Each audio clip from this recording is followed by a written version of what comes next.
Bismillahirrahmanirrahim. Welcome back to my channel. I'm going to show you another demo which involves your Mayhem PortaPack. As you guys can see this and my HackRF. So I'm going to simply turn this guy on.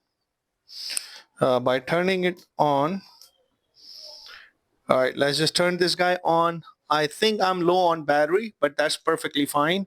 What I'm going to do, I'm going to put my power bank in to give you a demo of this. So in this PortaPack, so what we're going to look at, so if you can see my screen, I have my HackRF which is connected to my laptop here.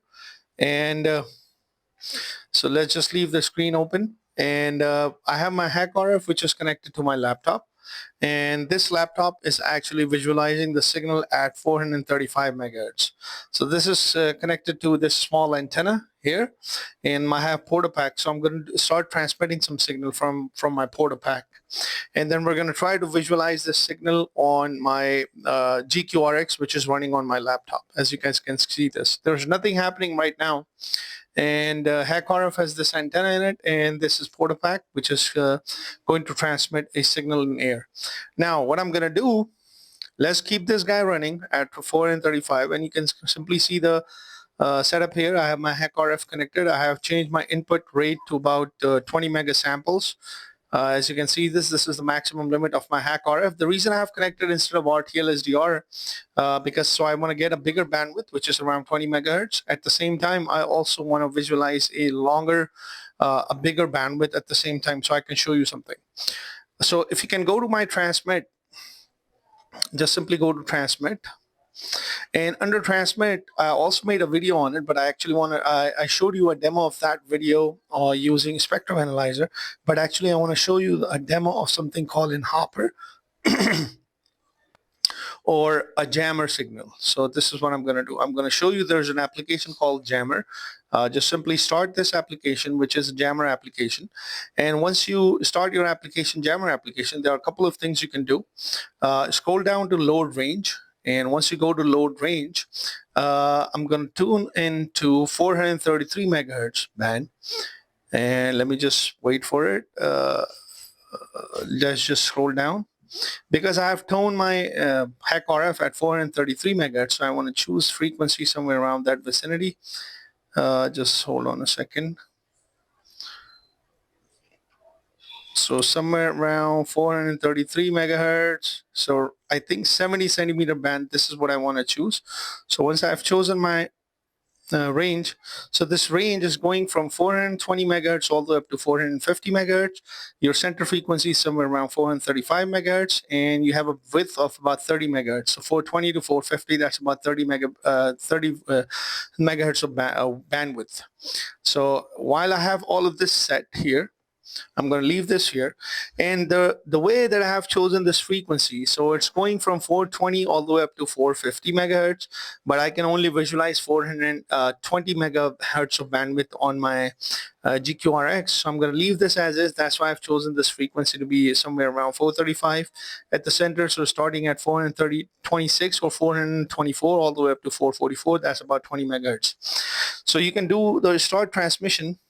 So once you turn this on, is going to send noise, and watch the spectrum, what happens to in the spectrum when I turn this on. So I'm going to turn this on, and once I turn this on, you will see noise on your spectrum. But before you see noise in your spectrum, let me just, I hope you guys can see this. So let me move this here, and let me darken this up. All right, so I think it's much clearer. So we're sending noise, and you can see the pattern of noise in your spectrum graphs, which is something like this, So it's actually sending noise around the spectrum. Due to having a proper antenna, so now you can see this on your spectrum, that you see these small dotted lines. This is actually basically showing you that noise is being spread out in the spectrum. You gotta have an appropriate antenna, so you guys can see this. So this is much better now. You guys can see noise here. This is noise all over the spectrum. When I stop this, you won't see this. So let me just turn this off. Move this part. Let me turn my noise off. So this noise in your waterfall graph is gone. Now I want to show you something that is there in that jammer application, which is also a separate application in your PortaPack, which is known as a hopper application. Now you guys can see this when I go here. Let me just go here, noise, and turn on this hopping mechanism. So once I turn on my hopping mechanism, so let's just turn this on, and let's just turn this on for 1 second. So it's going to hop from 420 all the way up to 450 megahertz. It's going to send noise, and it's going to hop from 420 megahertz all the way up to 450 megahertz. So when I turn this on, wait for it, you can see this, the signal is hopping from one place to another place. Observe this. This is going all the way from 420 and all the way up to 450. Here we go.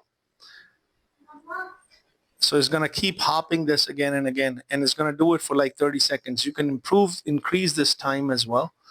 So you can increase it, stop this, and then play it again. And then you can clearly see this. You have this hopping signal that is going in for about 1 second. So you can quickly do this hopping mechanism. So this is doing it for 1 second. You can change this for a lower 100 milliseconds, and it will go much quicker. As you guys can see this is hopping much quicker. And if you can even lower it down to around 50 milliseconds, it's going even faster, 10 milliseconds. You can turn off the hopping mechanism, or you can increase it up to 2 seconds. So it's going to hop for 2 seconds, and it's going to move to one place. It's going to hop 2 seconds, and so on and so forth. You will eventually see this on the spectrum. Let's do it for 1 second. I think it has stopped. So let me just turn this on again. So you can see this frequency is moving up and down, and you can lower it down if you want. You can do it for 2 seconds. You can do it for 50 milliseconds, and so on and so forth. You can even do it for 10 milliseconds as well. So basically, it is actually disturbing your spectrum. As you can see these small dotted lines, which is part of this hopping mechanism. It's actually sending frequency, then is moving around, sending frequency, moving around, and so on and so forth, using your HackRF.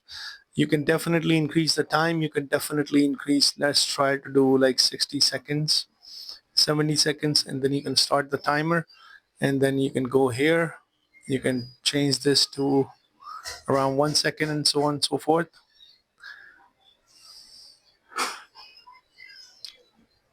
Wait for it. Let's just give you a demo again. So this is that signal which is moving around, hopping. Here we go. Here we go. Here we go. Here we go. So you'll get a pattern which looks something like this. So you can clearly see this. If you were to look at the staircase, it's sort of like depicting frequency hopping spread spectrum, which is generally what happens in your Bluetooth and things like that.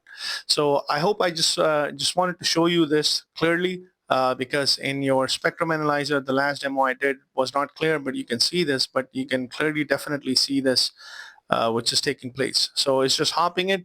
If you do it for quicker, let's just try to like minimize this for like 50 seconds or 10 milliseconds.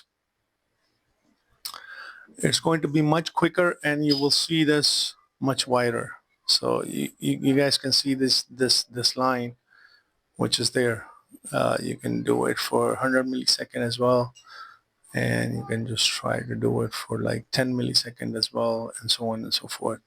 So I hope you find this video to be helpful. This is just to give you a demo of this. If you find this video to be helpful, just don't forget to like and subscribe to my channel.